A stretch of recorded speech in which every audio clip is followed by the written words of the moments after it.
A gente aqui, você aí em sua casa, em qualquer lugar, mas como diz o apóstolo Paulo, no mesmo Espírito. E nesse mesmo Espírito, a conexão. Te convido para fechar os olhos, se for possível. Nós vamos fazer uma oração ao nosso Deus. Depois nós vamos cantar louvor que chegue diante dele com toda a suavidade cheirosa e com toda a verdade do nosso espírito. É para isso que estamos aqui esta noite, Senhor, para adorar o teu nome, para apresentar ao Senhor toda a palavra de gratidão. Por isso recebe do fundo do nosso coração, de toda a nossa verdade, Senhor, a nossa simples apresentação de culto essa noite. Glorifica o teu nome em nossas vidas. Nós que estamos aqui e cada um dos teus filhos que está em sua casa agora, mas no mesmo espírito, com a mesma intenção, buscando o mesmo propósito. É o nosso pedido. O teu Espírito Santo se manifeste em todos os lugares, leve a graça e leve a paz. É o nosso desejo em Cristo Jesus.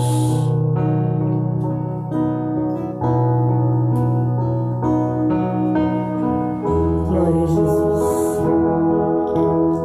Todo louvor ao Deus nos céus e na terra, toda adoração ao nosso Senhor. Que os nossos ouvidos estejam atentos à voz do Espírito Santo nesta noite. A voz de esperança, de paz, de alegria. Aleluia. Em momentos em que muitos falam coisas que nos entristecem, possamos nos ater, nos entender cada dia mais, nos envolver com a Tua palavra, com o Teu chamado, Senhor. Esteja em cada lar nesta noite, trazendo o Seu amor, a Sua compaixão, a Sua misericórdia, e que cada dia possamos nos apaixonar mais pelo Senhor, nos desesperar pela Sua presença. Aleluia. E que essa presença esteja aqui, esteja aí. Aleluia. Cante conosco essa canção que diz assim: abre os meus ouvidos, eu quero ouvir. Diga isso. Abre o meu coração,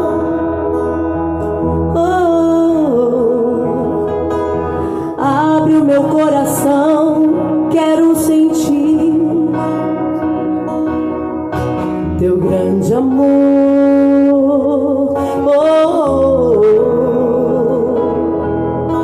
Teu grande amor.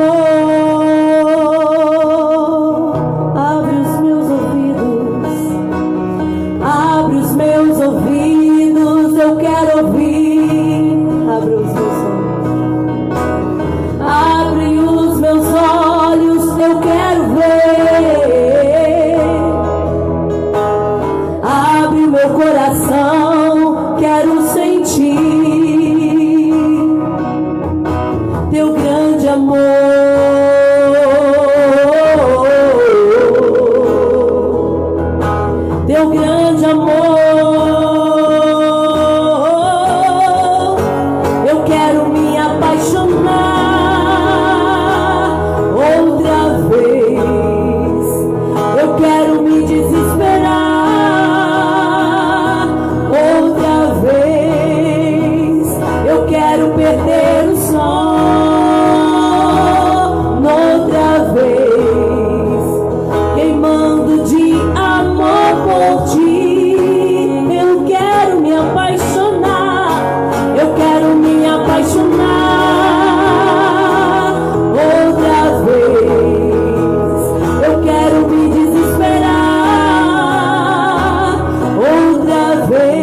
teu grande amor.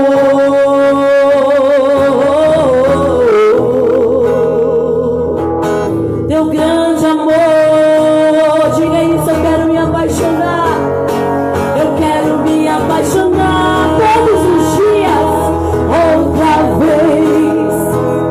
Eu quero me desesperar, outra vez. Eu quero perder o sono, outra vez. Queimando de amor por ti. Eu quero me apaixonar. Eu quero me apaixonar outra vez. Eu quero me desesperar outra vez. Eu quero perder o sono outra vez, queimando de amor por ti.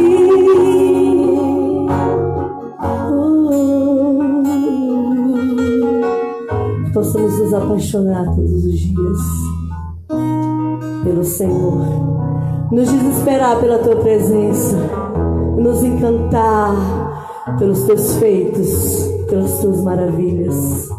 Aleluia. Aleluia. Coisa linda. O tropo metafórico, popularmente conhecido como figura de linguagem ou figuras de linguagem, são também muito utilizados no texto bíblico para poder expressar de forma poética, de forma metafórica, alguma mensagem, uma comunicação que leve ao coração do leitor ou daquele que ouvia os sermões de Jesus, por exemplo, ou as palavras ditas pelos apóstolos, algo que pudesse fazê-los pensar de forma diferente e crescer, tanto espírita quanto mentalmente.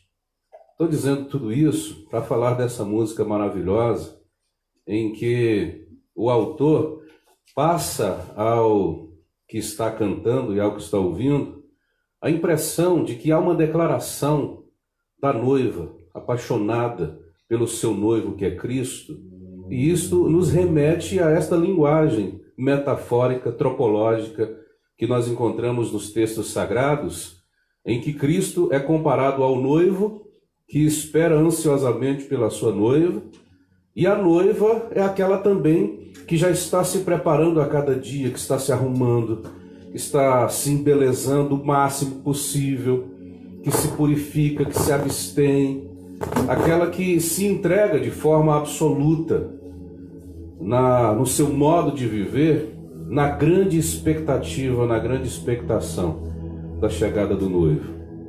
Então, quando se diz eu quero me apaixonar outra vez, significa que o amor também é paixão, porque paixão é parte do amor. É quando aquele fogo queima, é quando, por pensar na pessoa amada, você perde o sono, é quando, ao estar longe dessa pessoa, você se desespera, porque o seu interesse, o seu desejo, a sua intenção é estar perto dela cada dia mais. E ouvindo uma canção dessas, cantada por essas duas vozes lindas, maravilhosas, que por acaso são de eu, de minha esposa, Gabi, minha filha, tocadas aqui por Juninho no teclado, Iago no violão, e a gente está aqui cultuando ao nosso Deus e apresentando a você aquilo que pode ser uma possibilidade de se aproximar da graça, da presença do Senhor. Eu quero te convidar para compartilhar comigo uma palavra de Deus esta noite, no livro do Gênesis, capítulo 4, a partir do primeiro verso, onde está escrito: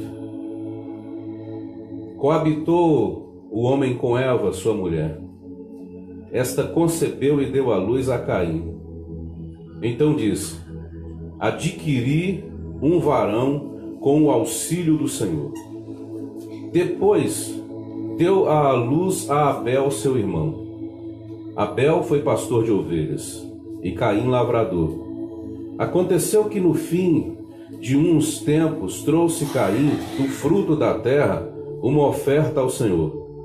Abel, por sua vez, trouxe das primícias do seu rebanho e da gordura deste. E agradou-se o Senhor de Abel e de sua oferta, ao passo que de Caim e de sua oferta não se agradou.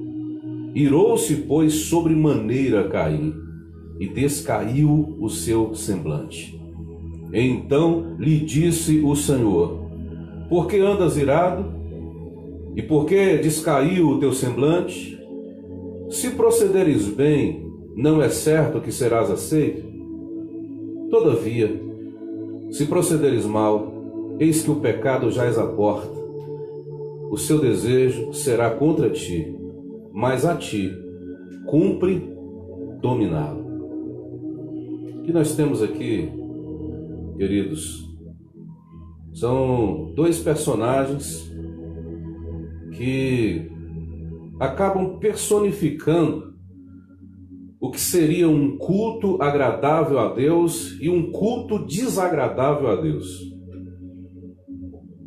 O comportamento de ambos, ao apresentar a sua oferta, o seu sacrifício diante de Deus, vai mostrar nesse ato ritual, nesse modo de se aproximar de Deus, apenas algo que já está sendo construído no seu comportamento diário. Porque o que nós temos aqui, na verdade, é Deus recebendo culto, não como uma ação estereotipada, não como uma canção cantada em uma dada reunião e em um determinado lugar, não como uma vestimenta que talvez expresse no seu exterior aquilo que você considera ser a sua santidade interior, mas sobretudo o culto é recebido com Deus aqui como uma ação de vida, como um comportamento anterior.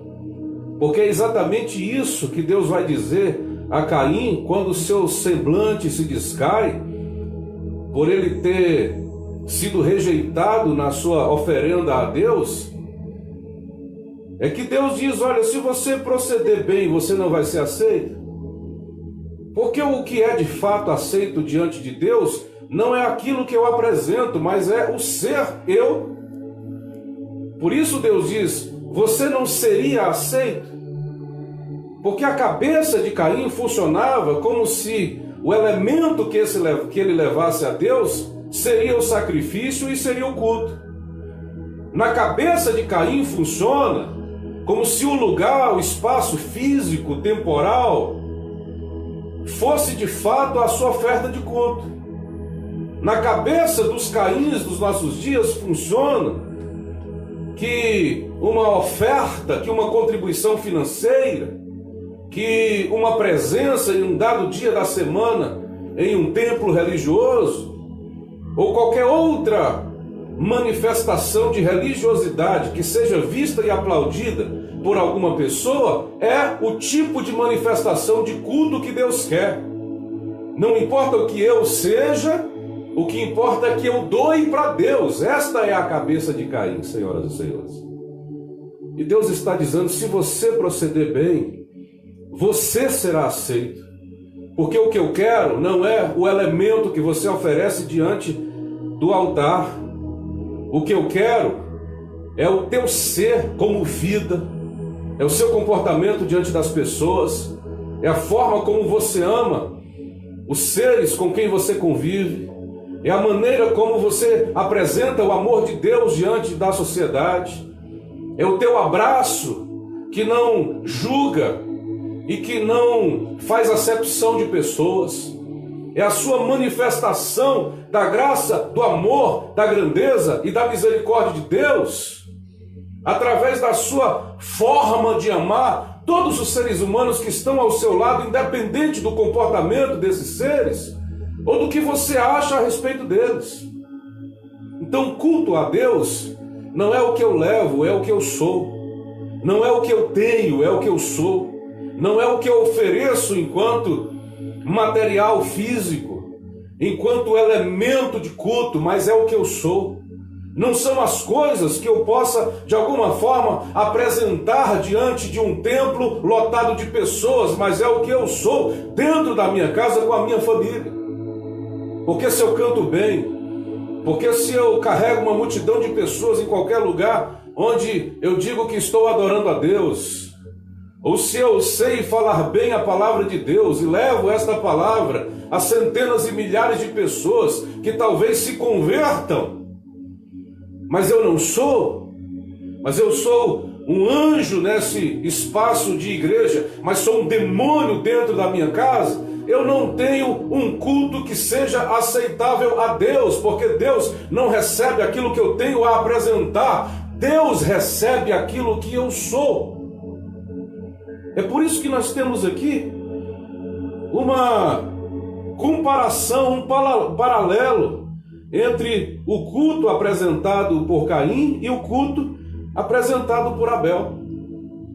O culto apresentado por Caim é um culto displicente, é um culto indiferente, é um culto desinteressado, é apenas uma ação de levar algo que seja aparente, que tenha um bom estereótipo diante de Deus, uma boa voz, uma boa retórica, uma boa maneira de me comunicar com as pessoas, mas de forma superficial, não tratando primeiramente aquilo que está dentro de mim, nas minhas questões pessoais, que muitas vezes atingem as pessoas a quem eu deveria amar primeiro. O culto de Abel é um culto que não dá importância à essência, é o culto que dá importância à aparência, ao que é material, ao que é físico, e não aquilo que de fato é essencial, aquilo que mexe com a sua estrutura emocional, psicológica e principalmente espiritual. Tem um texto que eu acho extraordinário, é exatamente uma parábola contada por Jesus, de um rei que preparou as bodas, que são as festas de casamento do seu filho, e convidou várias pessoas para participar desta festa. E os convidados que eram considerados dignos pelo rei acabaram desprezando o convite. Então o rei mandou os seus servos ir a vários lugares e convidar outras tantas pessoas que antes não eram dignas de participar desta festa, porque o banquete já estava pronto, a festa já estava completamente pronta, o filho já estava em processo de casamento, e para não perder tudo aquilo, convide quem quiser vir. E todas as pessoas vieram. E o que é natural e o que é comum em um ambiente festivo como esse, é as pessoas vestirem as suas melhores vestimentas, as suas vestes nupciais, para participar de uma festa com tamanho glamour, desta grandeza. E na parábola de Jesus, todas as pessoas que foram convidadas encheram o salão da casa real. E quando o rei saiu para ver os convidados, que nem eram seus conhecidos, ele encontrou, no meio de todas aquelas pessoas vestidas a caráter para aquela festa, um cara que não estava nem aí, que estava com a sua roupa do dia a dia, que não tinha se vestido para aquela ocasião especial. E o rei se sentiu desonrado, se sentiu humilhado. E ele perguntou: por que você não vestiu a roupa que deveria ter vestido? E ele ficou mudo, porque não havia argumento que pudesse explicar a ação indiferente naquele banquete, naquela festa, naquele dia. E o rei o expulsou dali. E Jesus disse: muitas pessoas são chamadas, mas nem todas são escolhidas, porque o que torna o sujeito que é chamado um escolhido é exatamente a gravidade com a qual ele encara o convite, é a seriedade com a qual ele encara o convite, porque tem muita gente indiferente, Tem muita gente que não dá atenção ao que de fato é princípio de Deus. Tem muitas pessoas que vivem muito mais de capa, de estereótipo, de aparência do que de essência. E o evangelho não é um evangelho de aparência, o evangelho é o evangelho de essência. O culto que agrada a Deus, diferentemente do culto de Caim, que é um culto frio, que é um culto calculista, que é um culto estereotipado, que é um culto que aparentemente até se apresenta bem, o culto que agrada a Deus é um culto que começa por dentro, que começa no seu interior. É por isso que Paulo, aos irmãos de Roma, no capítulo 12, ele diz: eu rogo pela compaixão de Deus, meus irmãos, que vocês ofereçam os vossos corpos em sacrifício vivo, santo e agradável a Deus, que é o vosso culto racional. Veja que Paulo está dizendo que é o corpo que é oferecido, mas não como uma simples matéria colocada diante de um altar. É oferecido como um culto racional, começa na mente, na transformação do meu interior. Quando eu encaro com gravidade, com verdade e sem indiferença o chamado de Deus, os princípios que são estabelecidos para viver uma vida de amor segundo a graça e a misericórdia de Deus e não segundo os meus próprios preceitos. Porque o culto do Caim é um culto também em que ele leva em conta a beleza e ele leva em conta, acima de tudo, a competição. Ele olha para o seu irmão e não olha para cima. Porque o culto que agrada a Deus, primeiro, é um culto que olha para cima e não para o lado. O culto que agrada a Deus é um culto que olha para dentro e não para o lado. O culto que olha para o lado é o culto competitivo. É aquele que fica olhando o que alguém fez para eu superar. Quantas pessoas seguem esta pessoa para que eu consiga superar? Quais são os métodos que esta pessoa usa para eu, na ação de imitá-la, poder superá-la?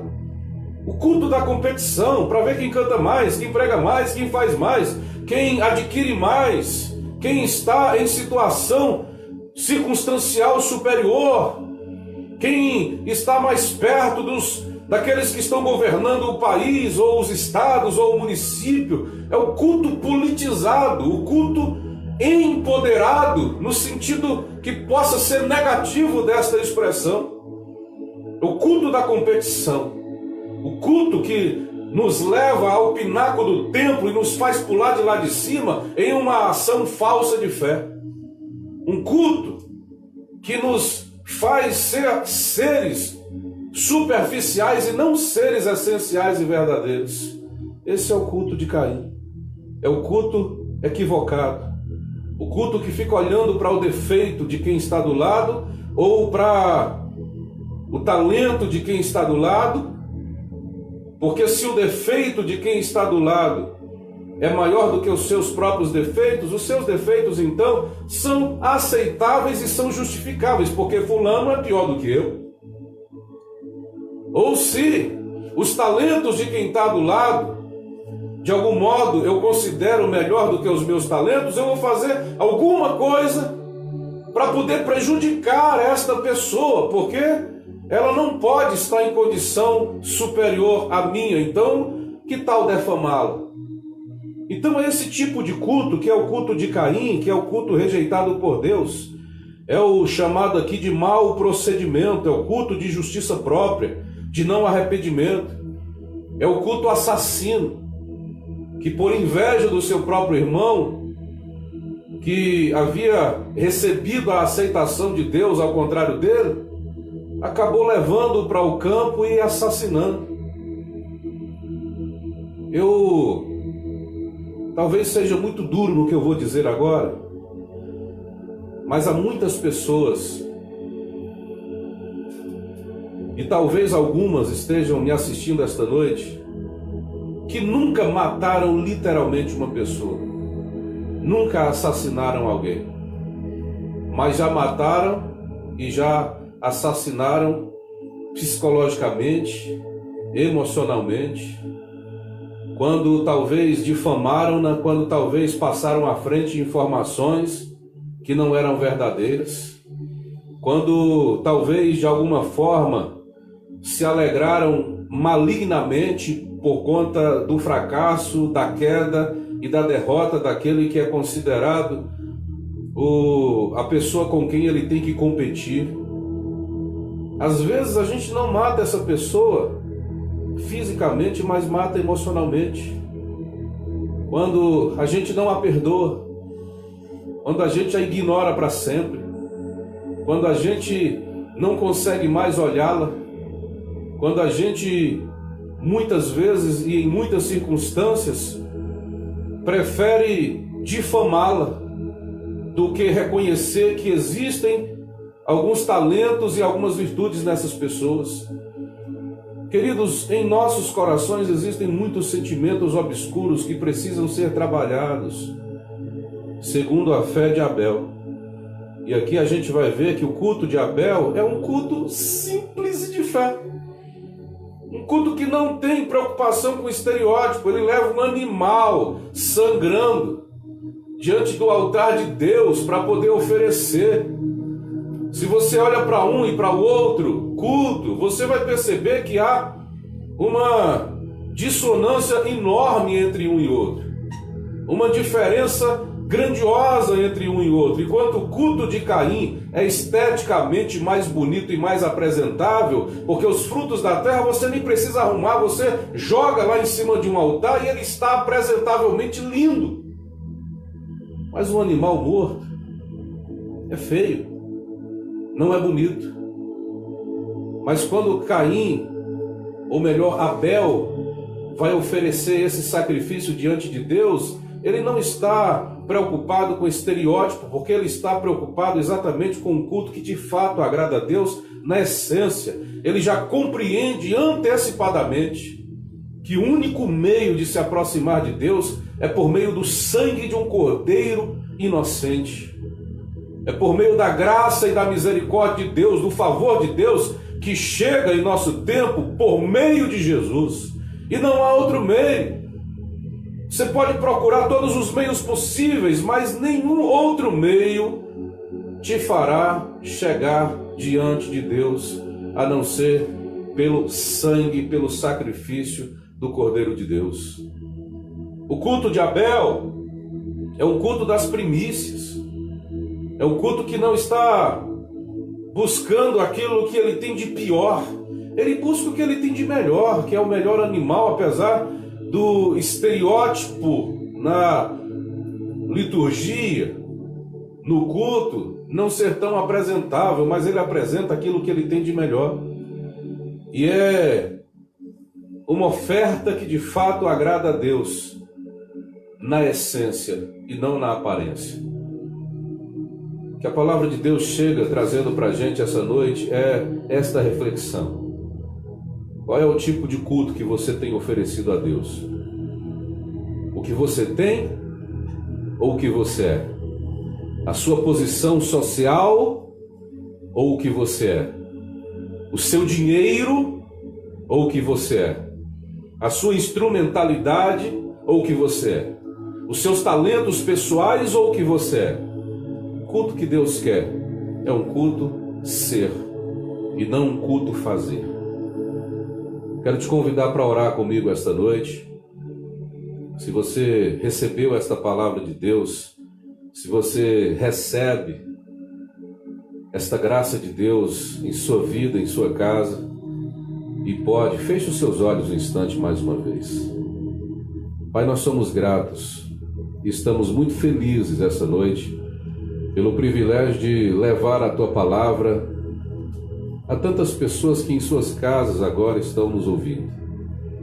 Nós somos gratos pela graça que o Senhor nos dá de sermos instrumentos Teus e por meio destas plataformas digitais levarmos esse Teu amor e esse Teu compromisso a tantas vidas. O que eu peço é que toque nesses corações e que faça todas as transformações que sejam necessárias para que nós sejamos culto e essência do Senhor acima de qualquer coisa. E que a nossa apresentação verdadeira não seja aquilo que nós podemos fazer ou doar, mas seja aquilo que nós podemos ser de verdade. Peço ao Senhor que abençoe cada família, que abençoe aqueles que estão enfermos, curando-os. Tu podes tocar na vida de quem está nos ouvindo hoje, aqueles que estão em Portugal, nos Estados Unidos, tantas outras pessoas em outros países que estão nos ouvindo nesse instante, nossos amigos de Brasília, de Santana, de Minas Gerais, de São Paulo, pessoas que estão nos ouvindo, nos assistindo em tantos lugares. Nós pedimos que toque com a tua graça, que chegue com a tua bênção em cada uma dessas pessoas, em cada uma dessas casas, em cada uma dessas famílias. Nós invocamos a bênção, a graça e a misericórdia do Senhor sobre cada lar.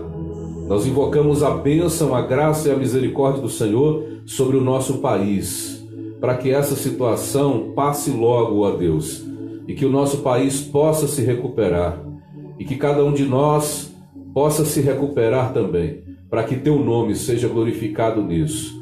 É o nosso pedido sincero, é a nossa oração e a nossa gratidão, em nome de Jesus. Amém. Bem, queridos, nós estamos encerrando a nossa transmissão de hoje.